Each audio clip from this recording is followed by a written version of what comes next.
Okay, Mr. Tulsi. Thank you, Honorable Deputy Chairman, sir. I have always believed that the Constitution of India is the best constitution in the world. As the clock struck midnight on the 15th of August, the Constitution of India not only gave us a right to equality, but gave a vote, treated men and women equal, rich and poor equal, majority and minority were given the same rights, landlords and landless had one vote, industrialists and laborers had one vote. It's a freedom, apart from the 9 freedoms that are guaranteed by the Constitution of India. One of the freedoms is also the freedom of religion. So therefore, I feel that while Guru Gobind Singh Ji gave us the turban, it is the Constitution of India which gives me the right to wear it. And I'm sure in this country, no one will take that away. I'm a bit surprised that the Honorable Home Minister did not choose to express outrage on intolerance, but he instead was outraged by secularism. Secularism is the cornerstone of the Constitution. And I'm a bit appalled that the learned Home Minister did not take into account the times during which the Constitution was made. This Constitution was made at a time of partition, which experienced most gruesome killing of more than 1 million people. More were raped. Hundreds of houses, thousands of houses were burnt. And many people, many more million people were uprooted from one part of the country to the other. The learned Home Minister did not take into account, perhaps, that the nation of India was founded on the debris of a monumental tragedy, where over 1 million people had lost their lives. It is during this mayhem that was going on that the Constituent Assembly debated and decided on the values of our Constitution. The Constituent Assembly realized that unless a paramount significant importance was given to secularism, the nation could not be united. And that is why it chose, by making secularism a value, the Constitution gave a guarantee against a theocratic state. It also gave an assurance to everyone that India was not going to be a Hindu nation. It is not going to be the same as Pakistan, which was founded on religion. The surgical wounds of partition were thus treated by the constitution makers on the medicine of secularism. I wish the learned Home Minister would have realized the significance of this, and not only that this guarantee was given at that time. I believe that the liberal and secular values of this country have made us a great nation over the years. It is on account of this that India has progressed. It healed the wounds of partition. In comparison with the Muslims in the world, the Indian Muslim, I believe, because of the secular character of the Constitution, has in comparison, been most peaceful. They have stayed away from the wars of the Muslims across the world, whether it was Pakistan, Afghanistan, Libya, Iraq, Syria, or Egypt. The Indian Muslim has remained unconcerned about those developments, and it has refused to join Taliban or Al-Qaeda. But for a few aberrations, the Indian Muslim has been loyal and patriotic citizen because of secularism. The equality, the representation given to the Muslims, the freedom to settle anywhere, the guarantee of education, employment, have strengthened secularism, and Indian Muslims have never waged a war against the nation.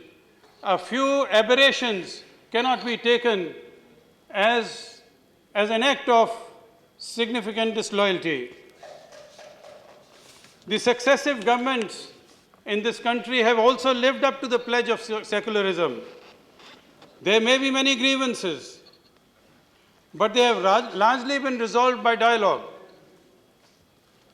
The freedom of speech was a freedom guaranteed not only on paper, but was actually implemented on the ground. The constitutional and successive governments drew inspiration from Ashoka. Our forefathers asked us to respect differences amongst each other, and the constitution makers told us that all of us will equally belong to India. The Indian Muslim, I want to submit, is not a first or a second generation resident of India. And that is why sometimes when this statement is made by ministers, chief ministers, and others that Hindustan is for Hindus and the others can go away, I want to say to them, the Indian Muslim has not come from anywhere. They have been living here for centuries, and they have nowhere to go. There have been loss of lives in our country. There have been communal violence. But I want to submit that it has been only an aberration. If you consider the violence that has been let loose by the West on the Muslims of the world, the US war on terror has killed 2 million Muslims since 9/11. In Iraq and Afghanistan, more than 4 million Muslims have been killed. In India, there have been violence and casualty at the most in a couple of hundreds. So those are only aberrations, and those kind of differences cannot be used for dubbing the entire Muslim community that they can go away. I also want to mention that I am terribly disappointed with the political slant that has been given by the government to the satyagraha by artists, satyagraha of poets, satyagraha or writers, scientists, historians against intolerance. I thought that the government would like to reinforce with full vigor the idea of India and say that physical violence can never be an answer to a contrary opinion. But nothing of the sort happened. I don't know why we don't realize that a few incidents did create a sense of fear amongst the sensitive artists, the sensitive souls, which are artists, etc. And all that the artist can do is make a symbolic protest, and that symbolic protest is in the form of return of awards. These awards are earned by them with their sweat and tears of lifelong work, and then when they are returning, these awards are dearer to these people than their own children. They are the highest point of their life. And if they are returning it instead of understanding their pain and their anguish and healing their wounds and addressing their fears, a political twist is given by saying that this is a manufactured rebellion. The government fails to realize that there is always a tipping point, and in this tipping point perhaps was arrived when a person on a mere rumor was killed in the most brutal fashion in his own house. Also, they say, why are they protesting now? My answer to the government is, they are protesting now because the tipping point is reached. And when Nirbhaya took place, lakhs of people collected in the India Gate lawns. Now, nowhere before had they collected for protesting against a rape. A rape takes place every hour in India. But there was a tipping point. The horror of the crime brought people out of their homes. Could anybody ask them, why now?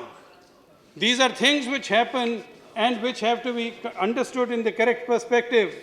I do believe that the Bihar Assembly results will clear the clouds on the idea of India.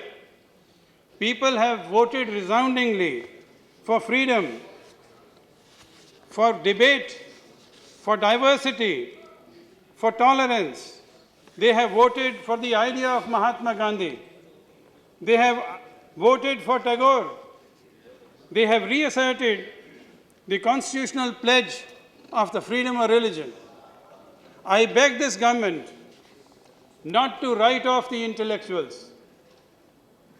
They are the pride of the nation, and they have done yeoman service in the making of India. Please talk to them, engage them, understand them, and for God's sake, don't abuse them with a judgment of manufactured protest. Thank you.